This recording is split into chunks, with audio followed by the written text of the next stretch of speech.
This is HOA outplayed. I saved every receipt and every timestamp. Deborah waved the hearing notice over her head like a referee calling a foul and screamed that hearings were not for fairness, they were for fines. Her phone was mounted on a gimbal, tracking me like a security camera, and she had that look on her face that said she had already decided I was guilty. The service invoice packet was in my hand, held out between us, and she would not even look at it. "You are going to stop talking over me," I said, keeping my voice level. She snapped her head back and laughed, sharp and fake. "You do not get an opinion, you get a fine schedule. That is how this works in Stonegate Reserve Association.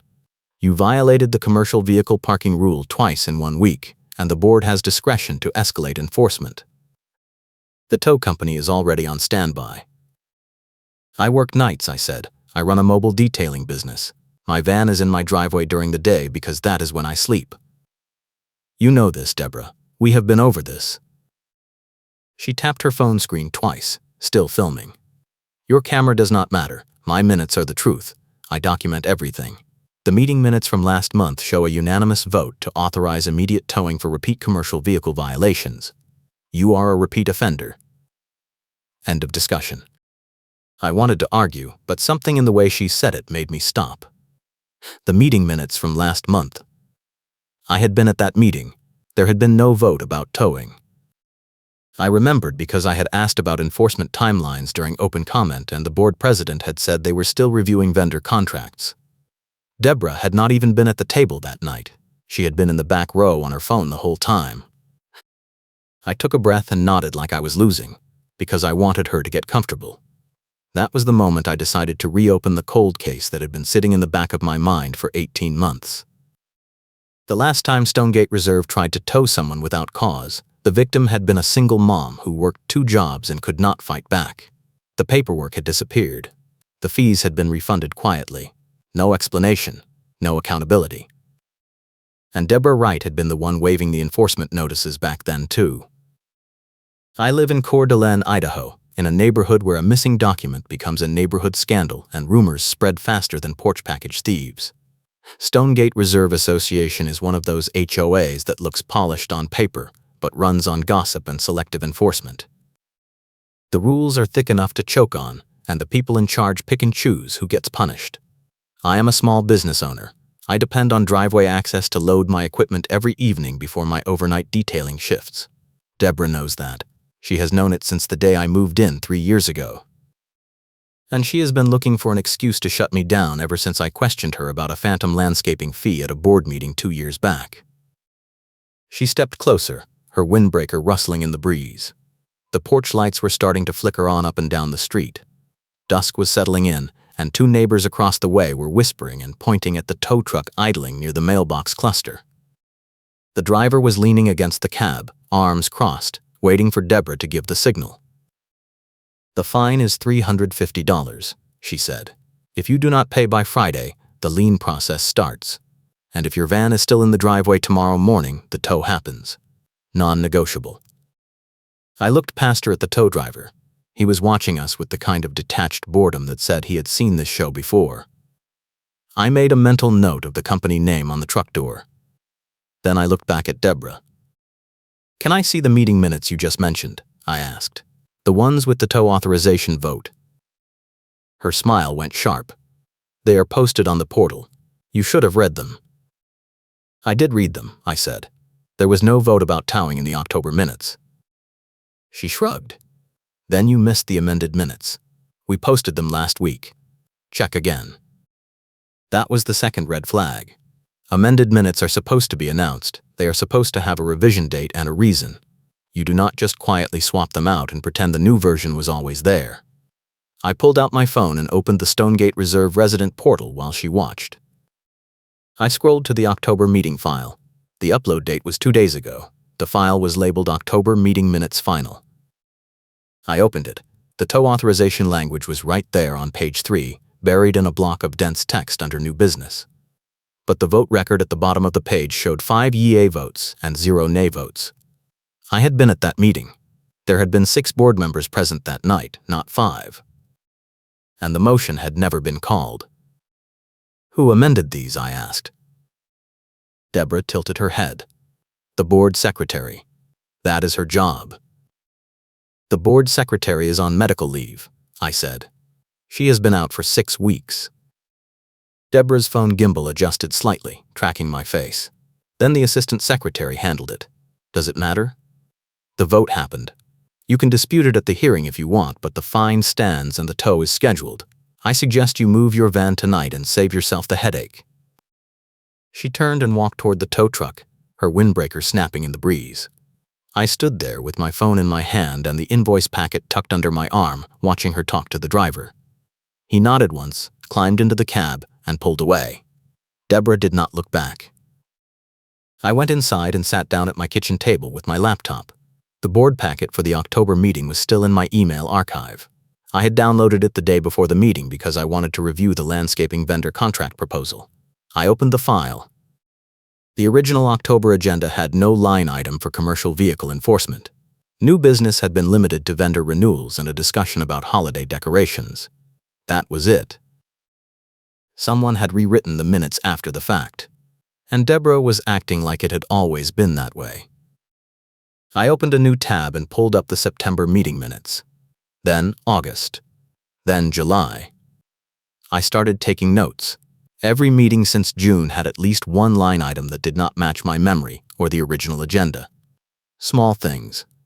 A vote to approve a fence variance that I remembered being tabled. A motion to authorize a special assessment for tree trimming that had actually been rejected. A unanimous vote to hire a new management company that I knew for a fact had been a split vote, with 2 board members abstaining. The pattern was obvious once I started looking for it. Deborah had been editing the minutes for months, maybe longer, and she was using them to create a paper trail that justified whatever enforcement action she wanted to take. The commercial vehicle rule was just the latest excuse. I leaned back in my chair and stared at the ceiling. The cold case from 18 months ago had involved a tow, too. A single mom named Angela who lived 4 houses down from me. She had parked her boyfriend's pickup truck in her driveway overnight, and Deborah had claimed it violated the guest parking rule. Angela had argued that the truck belonged to a household member, not a guest, but the tow happened anyway. Angela had paid the fees to get the truck back, then moved out 2 months later. She told me at the time that the whole thing felt like a setup, like someone had been looking for a reason to squeeze her out. I had believed her, but I had not known how to prove it. Now I had a starting point. If Deborah was altering minutes now, she had probably been doing it back then too. And if I could find the original documents, I could prove it. I spent the next 2 hours digging through my email and my file backups. I found the September board packet from 18 months ago, right before Angela's tow. The original agenda had no discussion of guest parking enforcement. But the final posted minutes included a vote to authorize stricter enforcement and immediate towing for violations. The vote record showed unanimous approval. I pulled up my phone and checked the photos I had taken at that meeting.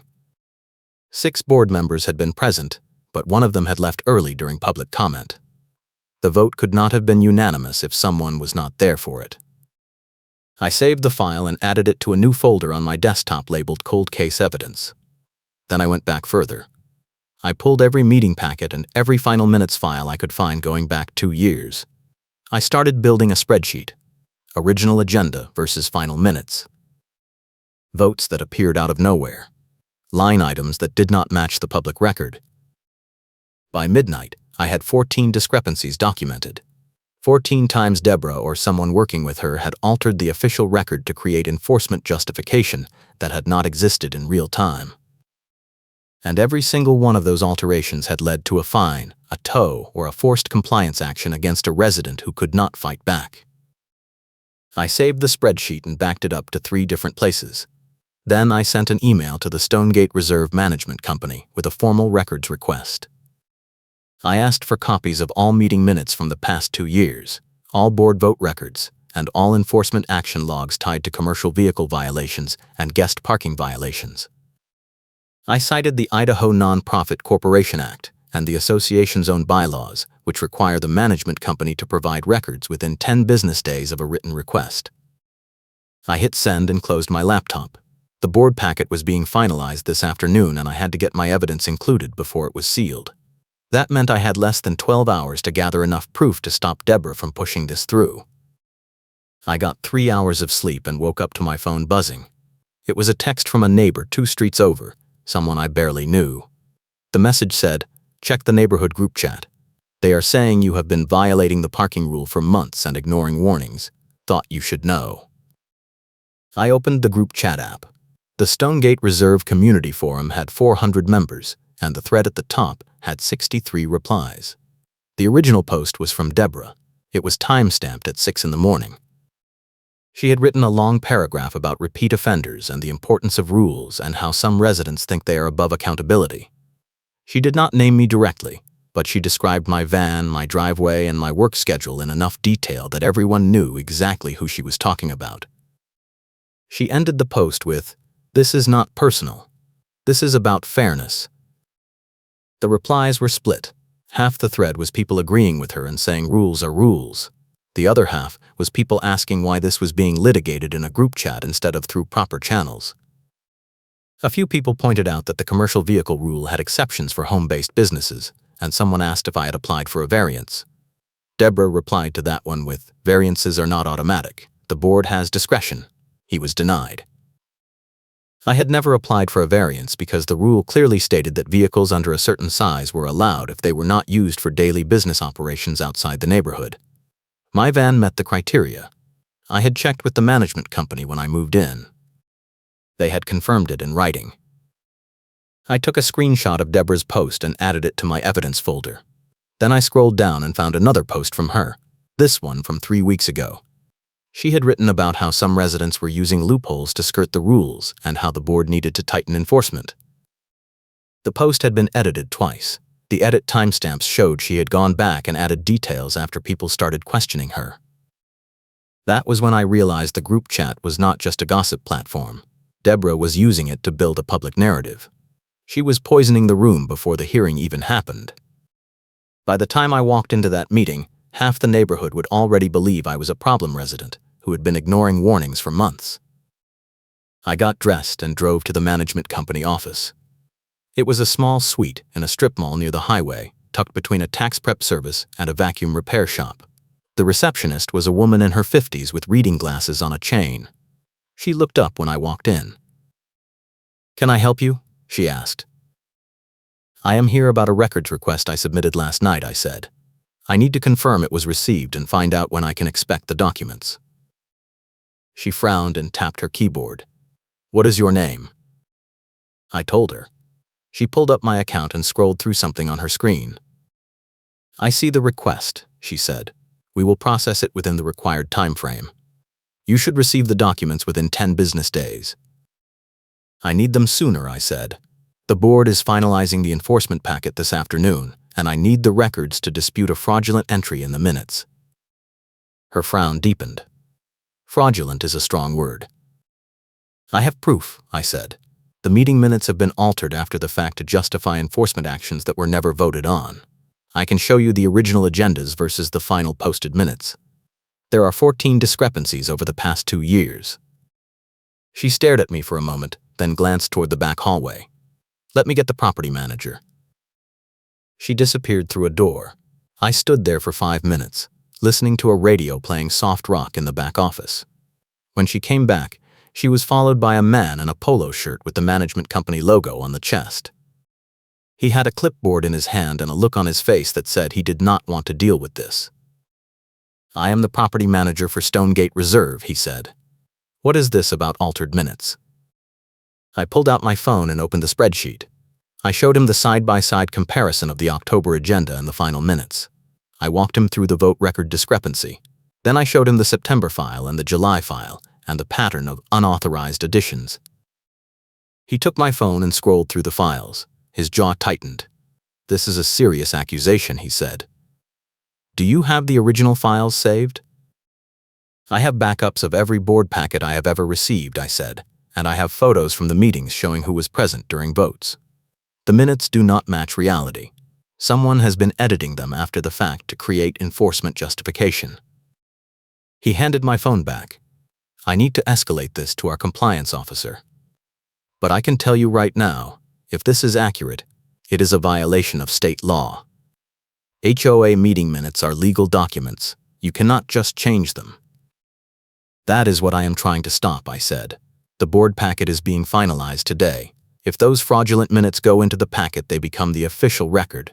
I need the original files pulled and compared before that happens. He rubbed his face.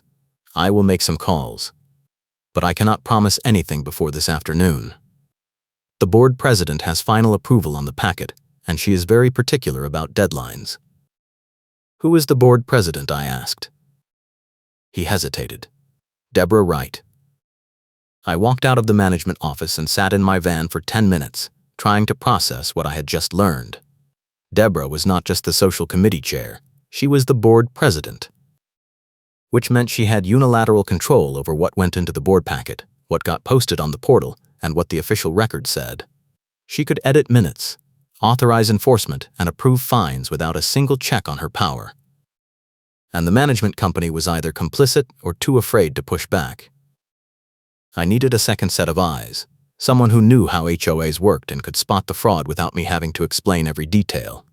I scrolled through my contacts and found the number for a woman named Claire. She was a community manager for a different HOA across town, and we had met at a city planning meeting a year ago. She had given me her card and told me to reach out if I ever needed advice about dealing with association politics. I called her. She picked up on the third ring. This is Claire. Claire, this is the guy from Stonegate Reserve, I said. We met at the planning meeting last year. You told me to call if I ran into trouble with my HOA. I remember, she said. What is going on? I think my board president has been altering meeting minutes to justify enforcement actions, I said. I have proof of at least 14 discrepancies over 2 years, and she is trying to finalize a fraudulent packet today to authorize towing my van. Can you look at the files and tell me if I am crazy? She was quiet for a moment. Send me what you have. I will take a look. I forwarded her the spreadsheet and the comparison files. Then I sat in my van and waited. She called me back 20 minutes later. You are not crazy, she said. This is textbook fraud. She is backdating votes, inserting line items that were never on the agenda, and creating a false enforcement record.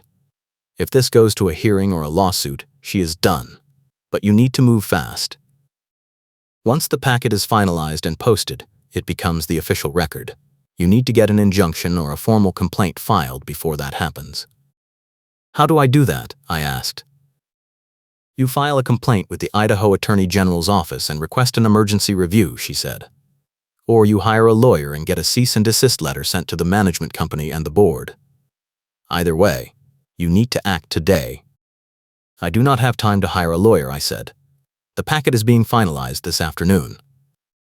Then file the complaint yourself, she said. I will email you the form and the statute citations. But you need to understand something. If you do this, Deborah is going to come after you hard. She is going to escalate. She is going to make your life hell until this is resolved. Are you ready for that? I thought about Angela, the single mom who had been squeezed out 18 months ago. I thought about all the other residents who had been hit with fraudulent fines and fake enforcement actions because they did not have the time or the resources to fight back.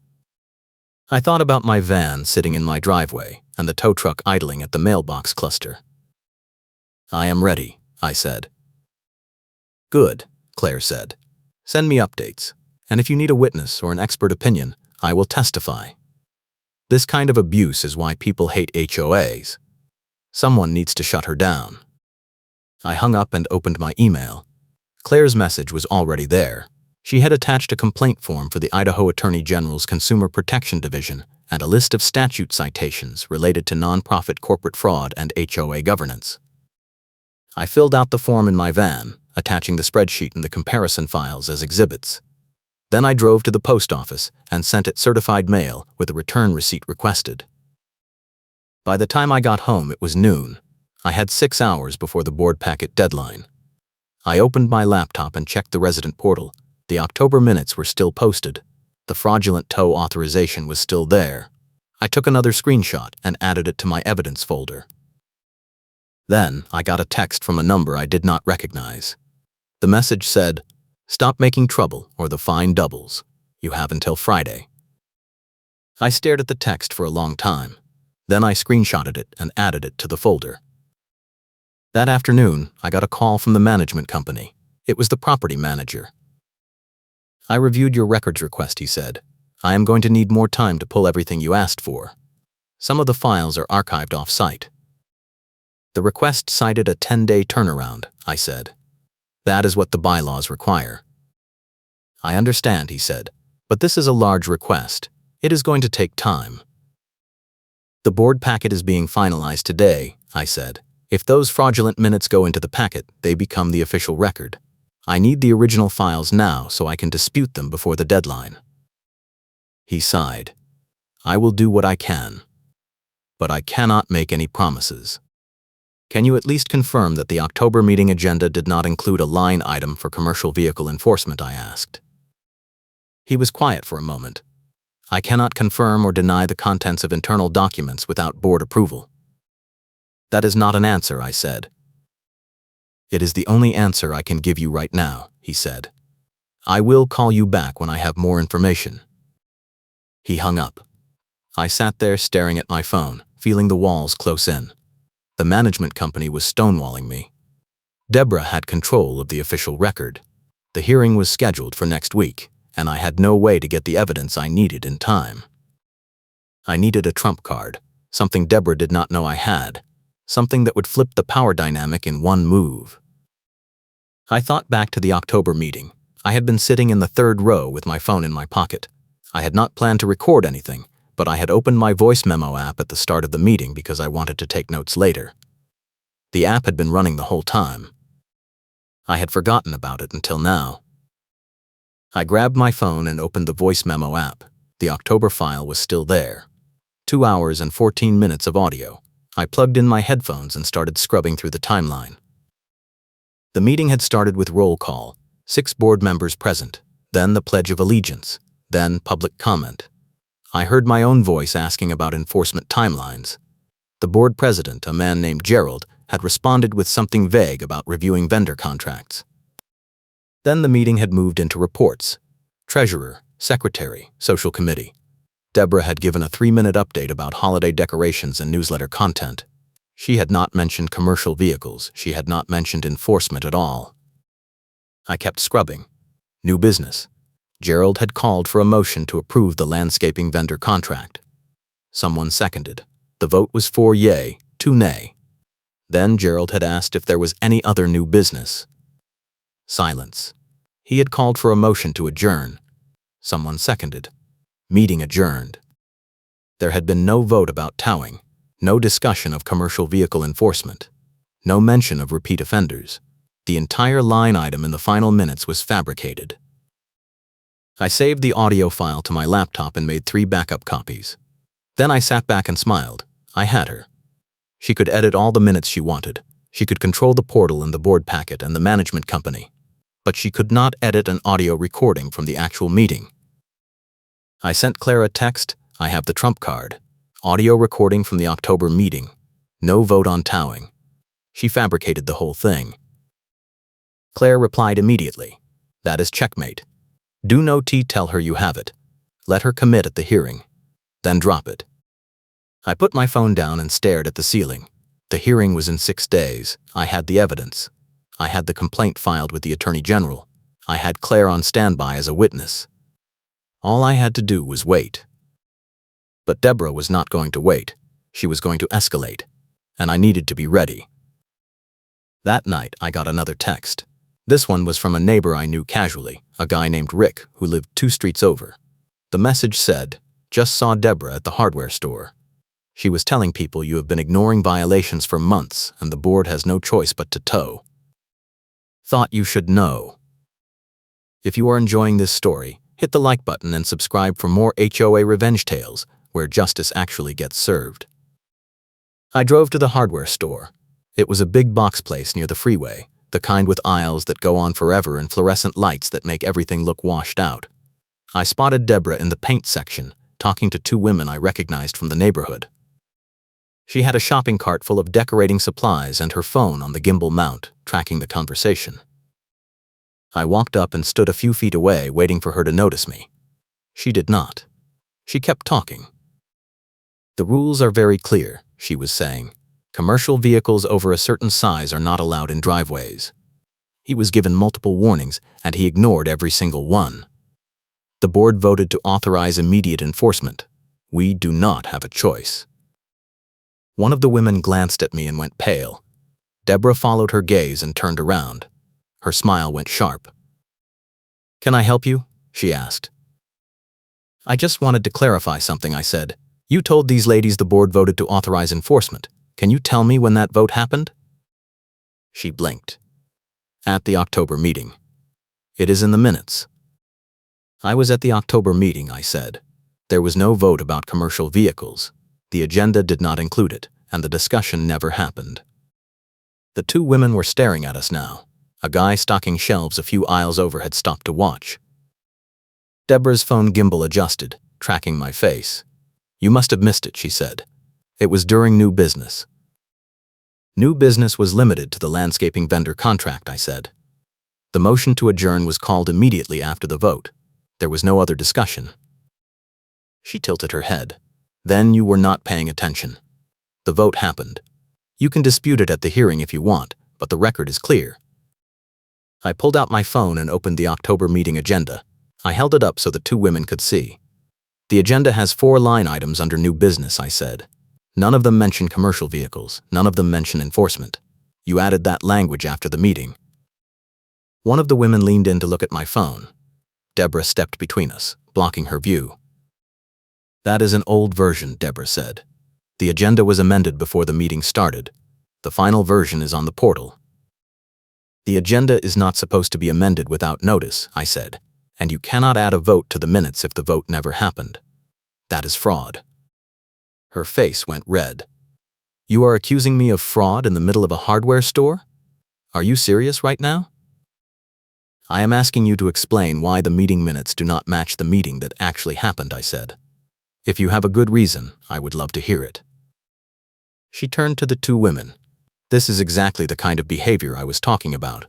He thinks the rules do not apply to him. He thinks he can bully his way out of accountability by making wild accusations. The board has been more than patient with him, and this is how he responds." She turned back to me. "You want to dispute the vote? Fine. Do it at the hearing. Bring your evidence. Bring your lawyer. But do not stand here in a public place and accuse me of crimes I did not commit. That is defamation, and I will not tolerate it." She grabbed her cart and walked away. The two women followed her, whispering to each other. The guy stocking shelves went back to work. I stood there for a moment, holding my phone, feeling the adrenaline drain out of my system. I had just been publicly accused of bullying and defamation in front of witnesses. Deborah had turned the whole encounter into a performance, and she had won. The two women believed her. The shelf stalker probably believed her. Anyone watching the video from her gimbal-mounted phone was going to believe her. But I had the audio recording, and she did not know it existed. I went home and spent the rest of the evening preparing for the hearing. I printed out the spreadsheet with the 14 discrepancies. I printed out the side-by-side comparisons of the original agendas and the final minutes. I printed out the screenshots from the group chat showing Deborah's posts. I printed out the text message threatening me with doubled fines. I clipped everything together with a big binder clip and put it in a folder labeled Evidence. Then I burned the audio file to a CD and put it in a jewel case.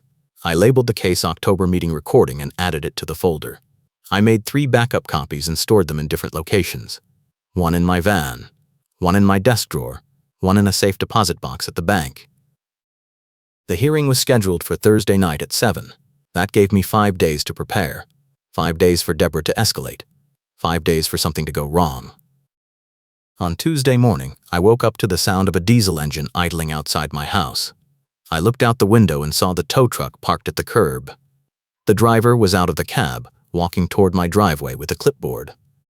Deborah was standing on the sidewalk with her phone on the gimbal, filming the whole thing.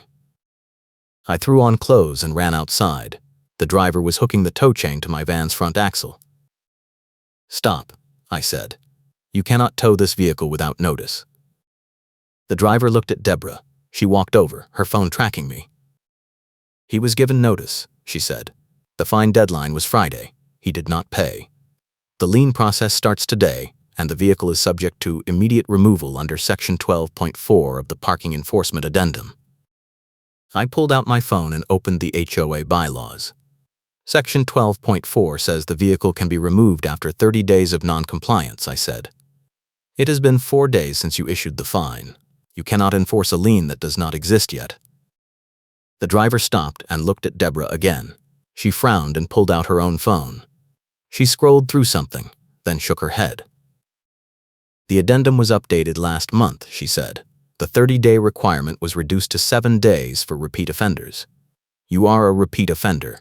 The tow is authorized. Show me the updated addendum, I said. She held up her phone. I could see a document on the screen, but she did not let me get close enough to read it. It is posted on the portal, she said. You should have read it. I opened the portal on my phone and navigated to the parking rules section. The addendum was dated from 3 years ago. There was no updated version. I held my phone up so the driver could see. There is no updated addendum, I said. She is lying. The driver looked at Deborah. She stepped closer to him and lowered her voice, but I could still hear her. The management company sent the updated version to board members only, she said. It has not been posted publicly yet because the comment period is still open, but the enforcement provision is active as of last month. I can email you a copy if you need verification. The driver looked uncomfortable. He glanced at me, then at Deborah, then at the van. I need to call my dispatcher, he said. This does not feel right. He walked back to his truck and got on the radio. Deborah stood there with her phone still filming. I could see 2 neighbors watching from across the street. One of them was filming on his phone, too. The driver came back a minute later. He unhooked the tow chain from my van and started winding it back onto the truck. My dispatcher says I need written authorization from the management company before I can proceed, he said. The board president's word is not enough. Deborah's face went red. I am the board president. My word is the authorization. The driver shrugged. Company policy. I need it in writing. He climbed into his truck and drove away. Deborah stood there for a moment, staring at me. Then she turned and walked back to her house without saying a word. I took a screenshot of the bylaws page showing the 30-day requirement. Then I sent an email to the management company asking them to confirm whether an updated parking addendum existed. I copied the entire board on the email. An hour later, I got a reply from the property manager. The email said, "There is no updated parking addendum. The enforcement provisions in the current bylaws remain in effect. Any changes to the addendum would require a membership vote and a 30-day notice period. Please disregard any information to the contrary." I forwarded the email to Deborah with a single line, "You lied to the tow driver. That is fraud." She did not reply. That afternoon, I got a call from Claire. She sounded worried. "I just got a call from someone at Stonegate Reserve," she said. "A board member. He wanted to know if I had been advising you on how to dispute the enforcement action. He said Deborah told him you have been working with an outside consultant to fabricate evidence." I sat up. "What did you tell him?" "I told him I provided general guidance on HOA governance and records requests," she said. "I did not go into details. But he seemed convinced you are the problem. He kept saying things like selective compliance and pattern of defiance." It sounds like Deborah has been working on the rest of the board behind the scenes. "Can they do anything before the hearing?" I asked. "They can vote to escalate the fine or authorize additional enforcement," she said. "But they would need to do it at a meeting, and they would need to give you notice. If they try to do it in secret, it is a violation of the open meeting law." "What if they have already done it?" I asked. "What if Deborah has been holding secret votes and adding them to the minutes after the fact?" "Then you have a lawsuit," Claire said. "But you need to prove it, and you need to do it at the hearing. If you wait, they will keep moving the goalposts until you give up." "I am not giving up," I said. "Good," she said, "because I did some digging. Deborah Wright has been the board president for 3 years. During that time, Stonegate Reserve has had more enforcement actions and fines than any other HOA in the county. The average is about 12 actions per year. Stonegate has been averaging 40. That is not normal. That is predatory.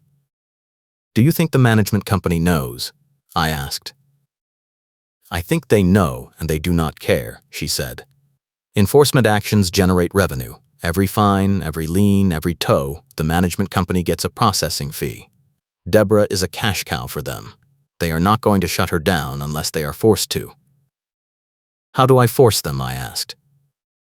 You file a formal complaint with the state, she said. You get a lawyer and you threaten a lawsuit. You go to the hearing and you make sure everyone in that room knows what she has been doing. And you do not back down. I hung up and stared at my phone. The hearing was in 2 days. I had the evidence. I had the audio recording. I had Claire on standby. But I was starting to realize that the hearing was not going to be enough. Deborah had spent 3 years building a system that protected her. She had the board, the management company, and half the neighborhood convinced that I was the problem. One hearing was not going to change that. I needed to go bigger. I needed to make sure the evidence went beyond the hearing room. I needed to create a public record that could not be altered or ignored. I opened my laptop and started drafting a letter to the Idaho Attorney General's Consumer Protection Division. I attached the spreadsheet, the comparison files, the screenshots, the text messages, and a summary of the tow truck incident. I explained the pattern of fraudulent minutes, the backdated enforcement actions, and the retaliation against residents who questioned Deborah's authority. I requested an investigation and an emergency injunction to prevent further enforcement until the complaint was resolved. Then, I printed the letter and drove to the post office. I sent it certified mail with a return receipt requested. I sent copies to the management company, the board, and the county recorder's office. When I got home, there was a notice taped to my front door. It was printed on Stonegate Reserve letterhead. The heading said "Final Warning."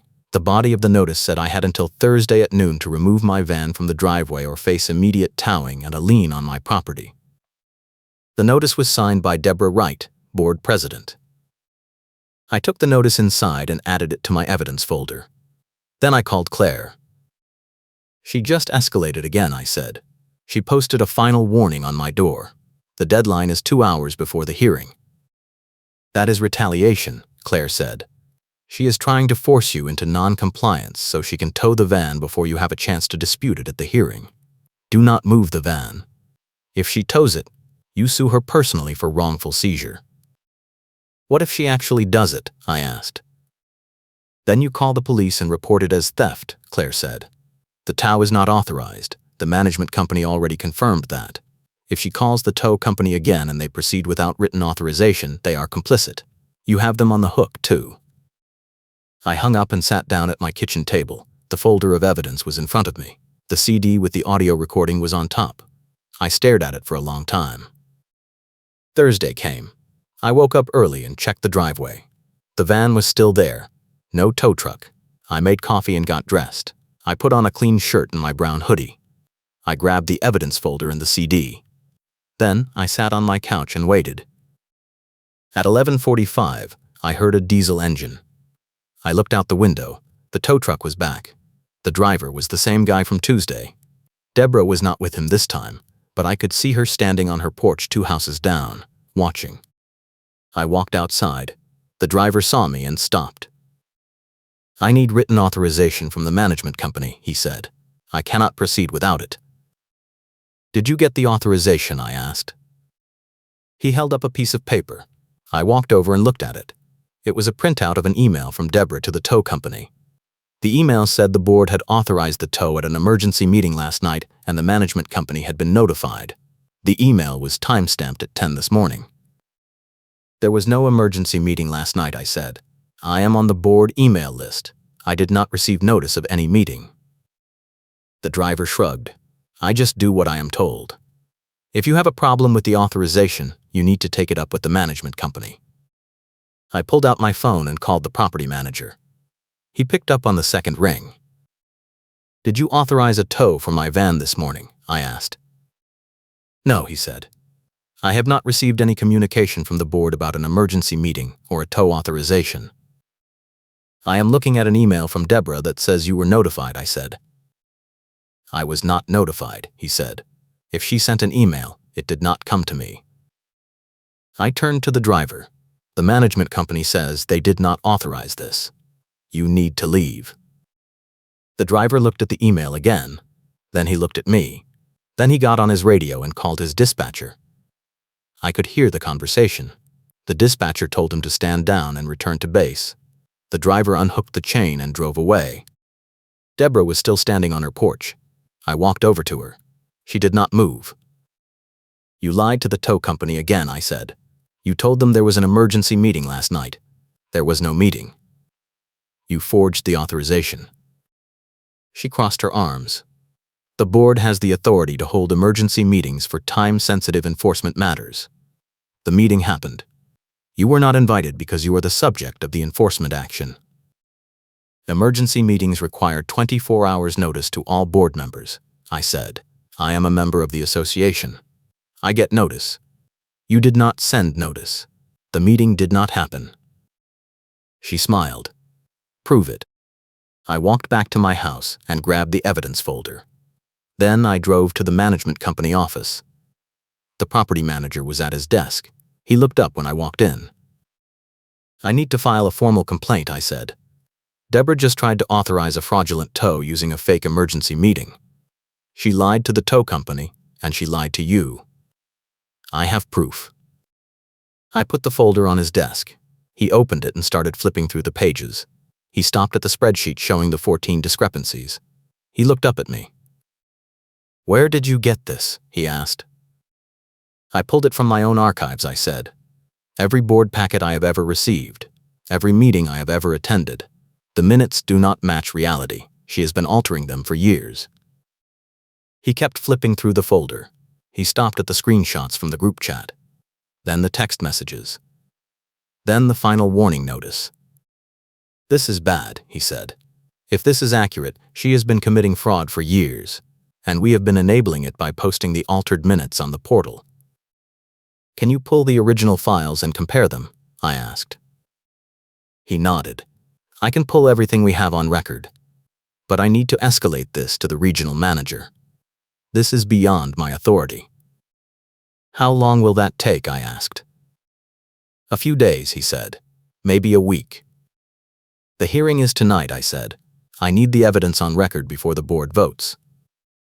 He looked at me for a long time. Then he picked up his phone and made a call. He spoke in a low voice for a few minutes, then hung up. "The regional manager is going to attend the hearing tonight," he said. "She wants to hear your evidence firsthand. If what you are saying is true, Deborah is going to be removed from the board, and we are going to terminate our management contract with Stonegate Reserve. This is a liability nightmare." I left the management office and went home. I had 3 hours before the hearing. I made a sandwich and ate it standing at the kitchen counter. Then I went into my bedroom and lay down. I stared at the ceiling and tried to calm my breathing. I kept running through the plan. Present the evidence. Play the audio recording. Let Deborah commit. Then drop the hammer. At 6:30, I got dressed and grabbed the evidence folder. I drove to the community center where the hearing was being held. The parking lot was half full. I recognized a few cars from the neighborhood. I parked near the entrance and sat in my van for a few minutes. My phone buzzed. It was a text from Claire. "You have got this. Do not let her rattle you. Stick to the facts. I will be listening on speaker if you need me to back you up." I got out of the van and walked inside. The community center was a low brick building with a conference room in the back. The door was open. I walked in. The room was set up like a courtroom. There was a long table at the front with 6 chairs for the board. There were rows of folding chairs facing the table. About 20 people were already seated. Deborah was at the front table, sitting in the center chair. She had a stack of printed photos clipped together with a big binder clip on the table in front of her. Her phone was on the gimbal, filming the room. I sat down in the 3rd row. A few people turned to look at me. I recognized the 2 women from the hardware store. They whispered to each other and looked away. At 7 o'clock, Deborah stood up and called the meeting to order. She introduced herself as the board president and explained that tonight's hearing was to address a pattern of non-compliance by a resident who had repeatedly violated the commercial vehicle parking rule. She did not say my name, but everyone knew who she was talking about. She went through the timeline. The first notice. The second notice. The fine. The tow authorization. She held up the stack of photos. "These are images of the violation vehicle," she said, "taken over a period of 6 weeks. The vehicle is clearly commercial. It exceeds the size limit. And it is parked in the driveway during prohibited hours. The board voted to authorize enforcement at the October meeting. The minutes reflect that vote. The resident has refused to comply." She sat down. The other board members nodded. One of them, a man in his 60s with a polo shirt, said, "We appreciate you bringing this forward, Deborah. It is important that we enforce the rules consistently." Deborah smiled. "Thank you, Gerald. I know this is not easy, but fairness requires accountability." Gerald looked at me. "You have an opportunity to respond. Please keep it brief." I stood up and walked to the front of the room. I put the evidence folder on the table. Then I looked at Deborah. "The October meeting did not include a vote to authorize towing," I said. "The agenda did not include commercial vehicle enforcement as a line item. The discussion never happened. The vote never happened. The language in the final minutes was added after the fact." Deborah leaned forward. "That is a lie. The vote happened. The minutes are accurate. You are fabricating a narrative to avoid accountability." I opened the folder and pulled out the spreadsheet. I handed copies to each board member. "This is a comparison of the original meeting agendas and the final posted minutes for every meeting over the past 2 years," I said. "There are 14 discrepancies. Votes that were never called. Line items that were never on the agenda. Enforcement actions that were never discussed. Every single one of those discrepancies was added after the meeting ended, and every single one of them was used to justify a fine, a tow, or a lien against a resident." The board members started flipping through the spreadsheet. Gerald frowned. "These are serious accusations," he said. "Do you have proof that the minutes were altered?" I pulled out the side-by-side comparison files. I handed them to Gerald. "Here are the original October agenda and the final October minutes," I said. "The agenda shows 4 line items under new business. The final minutes show 5. The commercial vehicle enforcement language was added after the meeting." I was at the meeting. I took notes. The discussion never happened. Deborah stood up. "He is lying. The agenda was amended before the meeting started. The vote happened during new business. I remember it clearly." I looked at her. "You remember it clearly. So you were paying attention during new business." She blinked. "Of course I was paying attention." "Then you remember the motion to approve the landscaping vendor contract," I said. She hesitated. "Yes." "And you remember the vote? 4 yay, 2 nay." She nodded. "Yes." "And you remember that the motion to adjourn was called immediately after the vote?" She opened her mouth, then closed it. I pulled out the CD. I held it up so everyone in the room could see it. "This is an audio recording of the October meeting," I said. "Start to finish. 2 hours and 14 minutes. It includes roll call, public comment, reports, and new business. The motion to adjourn was called at 8:37. There was no discussion of commercial vehicle enforcement. There was no vote. The entire line item in the final minutes is fabricated." The room went silent. Deborah's face went white. Gerald looked at the CD, then at Deborah, then at me. "Is that recording verified?" he asked. "It is time-stamped and geotagged," I said. "I can play it right now if you want." Deborah stood up. "This is a setup. He recorded the meeting illegally. Idaho is a 2-party consent state. That recording is inadmissible." I looked at her. "Idaho is a 1-party consent state," I said. "I can record any conversation I am a part of. I was at the meeting. The recording is legal." She pointed at me. "You are trying to fabricate evidence to cover up your own violations. You have been ignoring the rules for months. You have been harassing board members. You have been defaming me in public. This entire hearing is a waste of time because you refuse to accept accountability." I took a breath. "I submit the audio recording as a formal exhibit. I request that it be played into the record so the board can verify that the October meeting minutes do not reflect what actually happened. And I request that Deborah Wright be removed from her position as board president pending an investigation into document fraud and retaliation." Gerald looked at the other board members. They looked at each other. Then Gerald looked at the back of the room. A woman in a business suit was standing near the door. She nodded. "I am the regional manager for the management company," she said. "I have been reviewing the evidence submitted by the resident. Based on what I have seen so far, there are serious concerns about the accuracy of the meeting minutes and the enforcement actions that have been taken. I recommend that this hearing be suspended pending a full audit of the association's records." Deborah turned around. "You have no authority here. This is a board matter. The management company works for us." The regional manager walked to the front of the room. "Actually, we work for the association," she said. "And the association is the membership, not the board. If the board has been operating outside the bylaws, we have a legal obligation to intervene. I am invoking Section 18 of the management contract, which allows us to suspend board actions in cases of suspected fraud or misconduct. Effective immediately, no enforcement actions will proceed until the audit is complete." Deborah slammed her hand on the table. "This is outrageous. You are letting him manipulate you. He is lying. The minutes are accurate. The vote happened." The regional manager looked at Gerald. "I need you to vote on whether to play the audio recording. If the recording confirms what the resident is saying, this hearing is over." Gerald looked at the other board members. One by one, they nodded. He turned to me. "Play the recording," he said. I handed the CD to Gerald. He put it in a laptop connected to a speaker system. The room went silent. The audio started playing. Roll call. Pledge of Allegiance. Public comment. My voice asking about enforcement timelines. Gerald's voice responding. Reports. Social committee update from Deborah. New business. Motion to approve the landscaping vendor contract. Vote. 4 yea, 2 nay. Motion to adjourn. The recording stopped.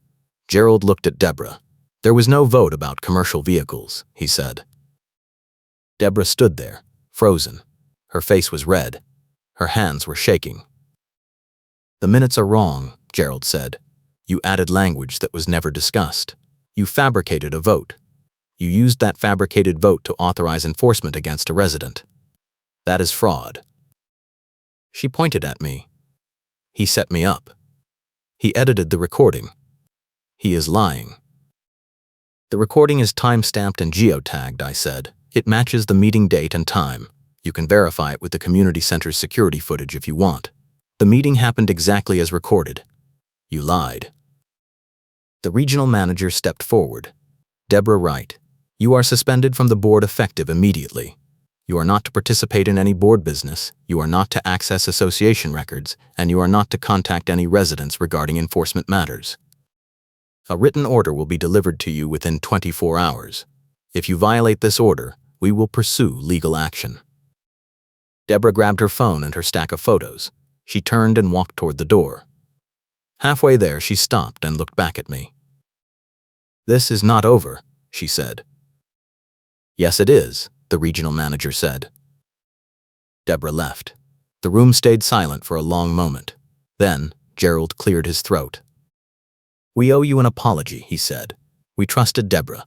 We did not verify her claims. We let this go on for too long." I nodded. "I appreciate that. But this is not just about me. There are at least 13 other residents who were hit with fraudulent fines and enforcement actions over the past 2 years. They deserve refunds, they deserve apologies, and they deserve to know that this will never happen again." "We will make it right," Gerald said. "The audit starts tomorrow. Every enforcement action Deborah authorized will be reviewed. If any of them were based on altered minutes or fabricated votes, they will be reversed, and the fees will be refunded." The regional manager added, "We are also terminating our contract with Stonegate Reserve and transitioning to a new management company. The current system enabled this fraud. We failed to catch it. That is on us." I left the hearing and walked to my van. My phone buzzed. It was a text from Claire. "You did it. I am so proud of you." That was textbook advocacy. I sat in my van for a few minutes, staring at the community center. People were starting to leave. A few of them looked at me as they walked past. One woman nodded. A man gave me a thumbs up. I drove home. The van was still in my driveway. I parked next to it and went inside. I made a cup of tea and sat down at my kitchen table. The evidence folder was still there. I opened it and looked through the pages one more time. Over the next 2 weeks, the audit results came back. 14 enforcement actions were reversed. 9 residents received full refunds. 4 liens were canceled. Deborah was removed from the board permanently and banned from holding any leadership position in the association. The management company issued a formal apology and a memo clarifying the commercial vehicle parking rule. The memo stated that home-based businesses were exempt from the size restriction as long as the vehicle was not used for daily commercial operations outside the neighborhood. My van was explicitly approved. The new board held a special meeting to address the fraud. They voted to implement new transparency measures. All meeting minutes would be drafted by a neutral third party and verified by an independent auditor before being posted. All enforcement actions would require written authorization from the management company. All board communications would be logged and made available to residents upon request. And any resident who suspected fraud or misconduct would have access to a confidential complaint process with guaranteed protections against retaliation. The funny thing was, Deborah's favorite fee, the one she had used to squeeze residents for years, turned out to be completely imaginary. The landscaping maintenance fee she had been citing in violation notices was never approved by the membership. It had been added to the fee schedule 3 years ago without a vote. The audit flagged it as unauthorized, and the board voted to remove it. Every resident who had paid that fee over the past 3 years received a full refund. Deborah lost more credibility in one audit than she had built in a decade of rule enforcement.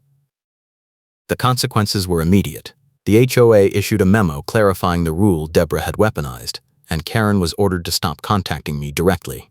A written order from management stated that Karen must route all communication through official channels. She could not send me texts. She could not post about me in the group chat. She could not show up at my house or confront me in public. Any violation would result in legal action. 3 months later, I was in my driveway loading equipment into my van when a sheriff's deputy pulled up. He got out and walked over to me. "Are you the resident who filed the complaint about the HOA fraud?" he asked. "I am," I said. He handed me a document. "This is a restraining order. Deborah Wright violated the no-contact order 4 times in the past month. She has been served. She is not allowed within 500 feet of your property. If she contacts you again, call us immediately." I took the document and thanked him. He drove away. I stood there for a moment, staring at the restraining order. Then I folded it up and put it in my pocket. The neighborhood changed after that. People started asking questions at board meetings. They started requesting records. They started paying attention. Deborah's system had worked because no one was watching. Once people started watching, the whole thing fell apart. I still see Deborah sometimes. She drives past my house on her way to the grocery store. She does not look at me. She does not wave. She just keeps driving. "I appreciate you being here,"